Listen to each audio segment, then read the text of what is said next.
Assalamualaikum warahmatullahi wabarakatuh.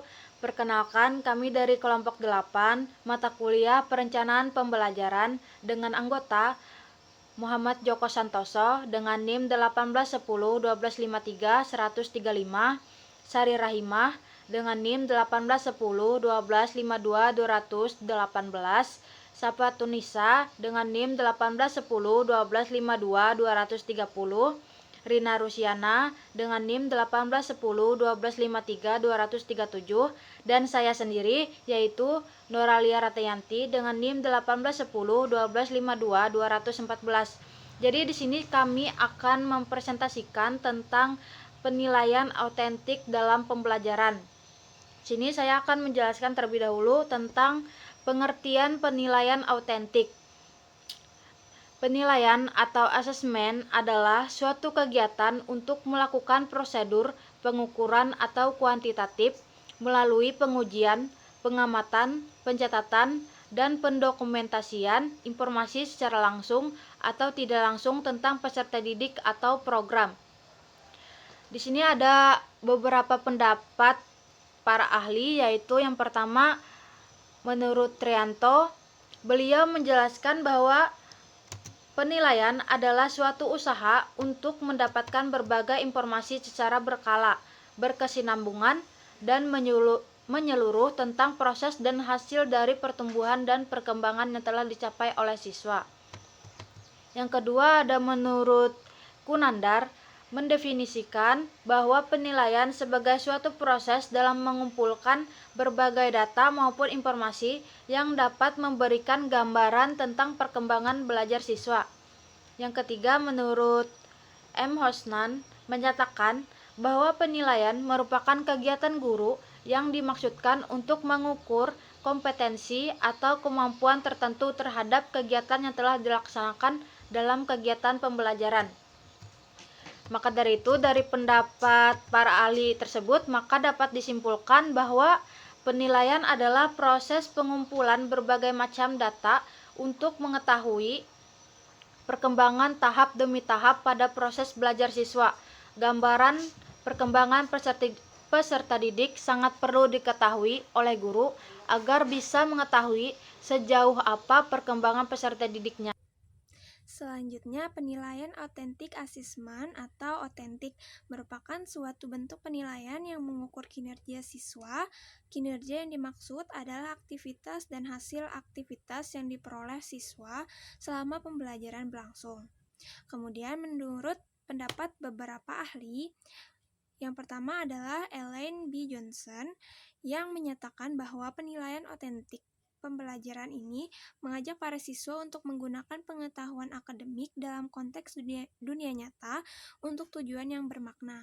Kemudian dari Taufina, penilaian autentik ini merupakan proses untuk menggambarkan perubahan dalam diri siswa setelah pembelajaran.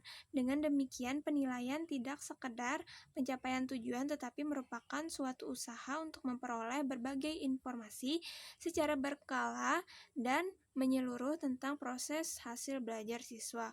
Kemudian yang terakhir dari Imas Kurinasi dan Berlin Sani menjelaskan bahwa penilaian autentik merupakan penilaian yang dilakukan secara komprehensif untuk menilai mulai dari masukan atau input, kemudian proses, dan yang terakhir adalah pengeluaran atau output pembelajaran yang meliputi ranah sikap, pengetahuan, dan keterampilan.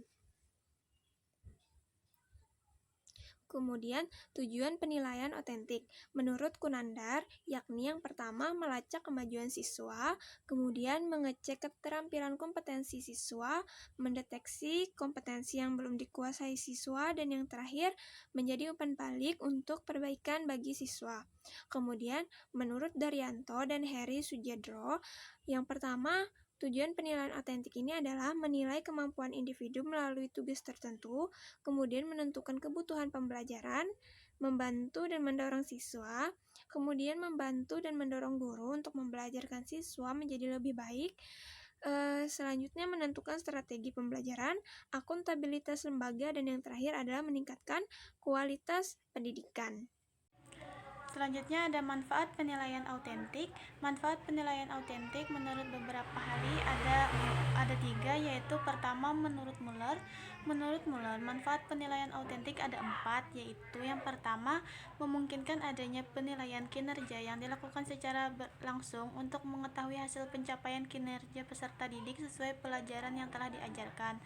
Yang kedua, memberi kesempatan peserta didik untuk mengkonstruksikan hasil belajarnya. Yang ketiga, memungkinkan terintegrasinya dari tahapan pengajar, belajar, dan juga penilaian.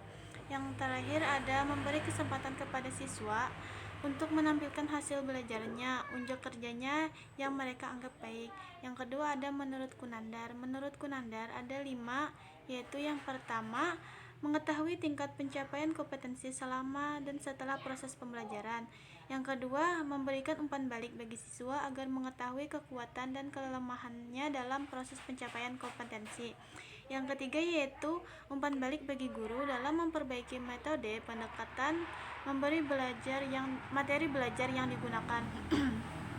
Yang keempat, memberikan pilihan alternatif penilaian kepada guru. Yang terakhir yaitu memberikan informasi kepada orang tua tentang mutu dan efektivitas pembelajaran yang telah dilakukan di sekolah. Yang ketiga ada menurut Kokom Kumalasari. Menurut Kokom ada 6 manfaat, yaitu yang pertama, mengetahui tingkat pencapaian kompetensi peserta didik selama dan setelah proses pembelajaran berlangsung di sekolah. Yang kedua, memberi umpan balik bagi siswa agar mengetahui kekuatan dan kelemahannya dalam proses pencapaian kompetensi yang telah dilakukan dalam proses belajar. Yang ketiga yaitu memantau kemajuan, perkembangan siswa dan mendiagnosa kesulitan belajar yang dialami siswa sehingga dapat dilakukan pengayaan dan remedial. Yang selanjutnya yaitu umpan balik bagi guru dan memperbaiki metode, pendekatan, teknik, kegiatan, dan sumber belajar yang digunakan dalam proses pembelajaran. Yang kelima, memberikan pilihan alternatif penilaian kepada guru.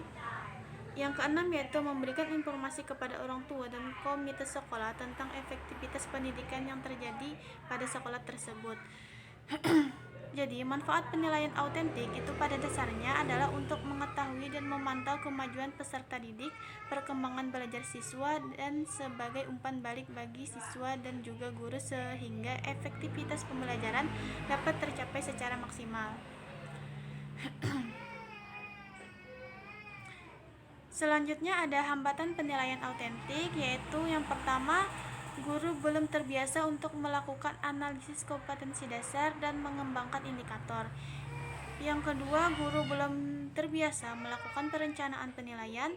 Yang selanjutnya, guru belum terbiasa melakukan penilaian sikap, menyusun instrumen, sampai mengukur penilaian dan menyusun laporan hasil penilaian. Yang selanjutnya, banyaknya aspek sikap yang harus dinilai. Yang selanjutnya, banyaknya instrumen penilaian sikap yang beredar di lapangan yang mungkin belum standar sehingga cenderung membingungkan guru.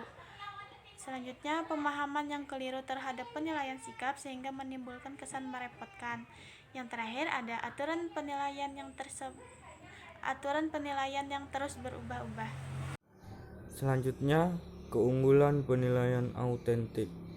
Yang pertama, berfokus pada keterampilan analisis dan keterpaduan pengetahuan, meningkatkan kreativitas, merefleksikan keterampilan dan pengetahuan dunia nyata, mendorong kerja kolaboratif, meningkatkan keterampilan lisan dan tertulis, langsung menghubungkan kegiatan asesmen, kegiatan pengajaran, dan tujuan pembelajaran. Yang terakhir itu lebih menekankan pada keterpaduan pembelajaran sepanjang waktu. Selanjutnya lagi itu dari kelemahan penilaian autentik. Pertama, memerlukan waktu yang intensif untuk mengelola, memantau, dan melakukan koordinasi. Sulit untuk mengkoordinasikan dengan standar pendidikan yang telah ditetapkan secara legal. Lebih menantang guru untuk memberikan skema pemberian nilai yang konsisten. Sifat subjektif dalam pemberian nilai akan cenderung menjadi biasa. Sifat penilaian yang unik mungkin tidak dikenali siswa. bisa bersifat tidak praktis untuk kelas yang berisi banyak siswa. Yang terakhir itu tantangan bagi guru untuk mengembangkan berbagai jenis materi ajar dan berbagai tujuan pembelajaran berdasarkan KD yang telah ditetapkan. Selanjutnya, prinsip penilaian autentik. Yang pertama, objektif. Berarti penilaian berbasis pada standar atau prosedur dan kriteria yang jelas dan tidak dipengaruhi faktor subjektivitas penilai. Yang kedua, terpadu. Berarti penilaian oleh pendidik dilakukan secara terencana, menyatu dengan kegiatan pembelajaran dan berkesinambungan. Yang ketiga, ekonomis. Berarti penilaian yang efisien dan efektif dalam perencanaan, pelaksanaan, dan pelaporannya. Yang keempat, transparan. Berarti prosedur penilaian, kriteria penilaian, dan dasar pengambilan keputusan dapat diakses oleh semua pihak. Yang kelima, akuntabel. Berarti penilaian dapat dipertanggungjawabkan kepada pihak internal sekolah maupun eksternal untuk aspek teknik, prosedur, dan lainnya. Yang keenam, sistematis. Berarti penilaian dilakukan secara berencana dan bertahap dengan mengikuti langkah-langkah baku. Yang ketujuh, edukatif. Berarti menilai dan memotivasi peserta didik dan guru.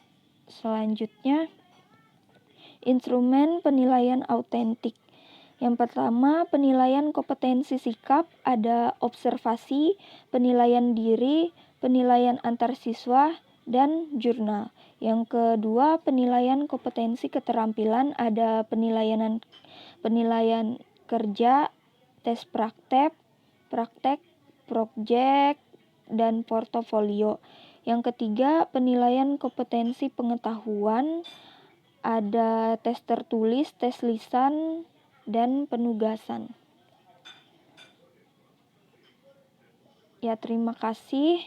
Saya kembalikan kepada moderator.